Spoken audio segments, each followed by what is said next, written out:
Bien le bonjour et bienvenue à cette nouvelle capsule en statistique. Aujourd'hui, on voit le rang centile. Commençons donc par définir ce qu'est le rang centile. Le rang centile permet d'avoir une idée du classement d'une valeur par rapport à un groupe. Il calcule donc un pourcentage du nombre de valeurs soit inférieur ou égal à la valeur donnée. Chaque rang centile contient donc 1% des données. Dans le fond, ce qu'il faut comprendre, c'est comme si on avait l'ensemble de nos données qu'on classait en ordre croissant. Par la suite, on divisait nos données en 100 groupes qui vont chacun avoir le même nombre de données et qui correspond en fait à 1% des données. Et entre chacun de ces pourcentages-là, on va retrouver les centiles. Donc, le rang centile, c'est vraiment le regroupement des valeurs.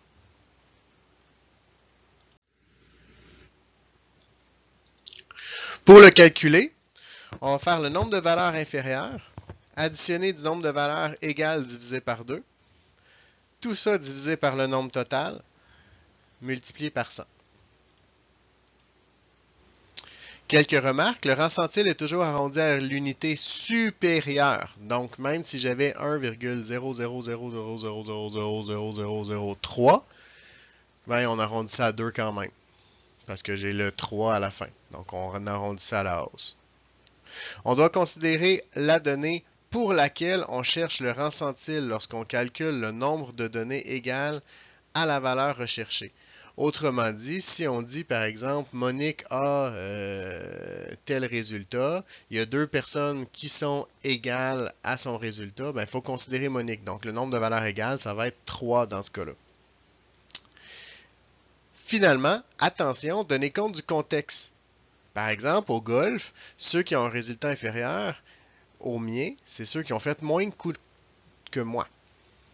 Même principe pour une course ou pour une dictée ou pour un examen. C'est les gens qui vont avoir des valeurs inférieures à moi, c'est ceux qui ont fait plus d'erreurs ou qui ont pris plus de temps pour faire la course.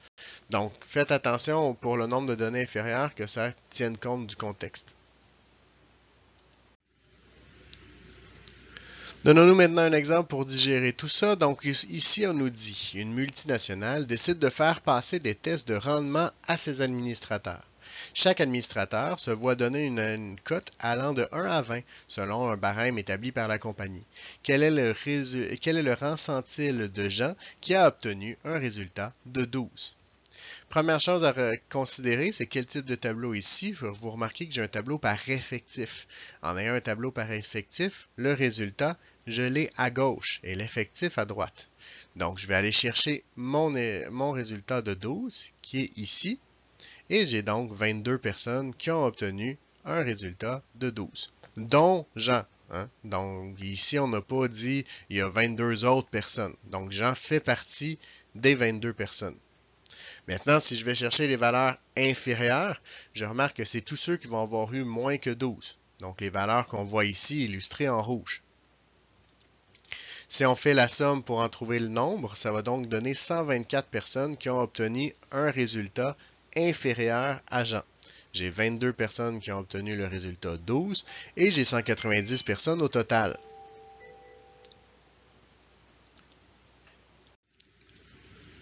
Je vais maintenant insérer tout ça à l'intérieur de la formule que l'on connaît. Donc, mon nombre de valeurs inférieures, c'est égal à 124. Mon nombre de valeurs égales, c'est égal à 22. Mon nombre de valeurs totales, c'est égal à 190. Donc, en insérant tout ça dans ma formule, ça me donne une valeur de 71,05. Mais attention, on arrondit toujours à la hausse. Donc, bien que ce soit un 0 qui est là, j'ai quand même un 5 après. J'arrondis à la hausse, ça donne 72. Le rang centile de Jean, qui a obtenu un résultat de 12, est donc de 72.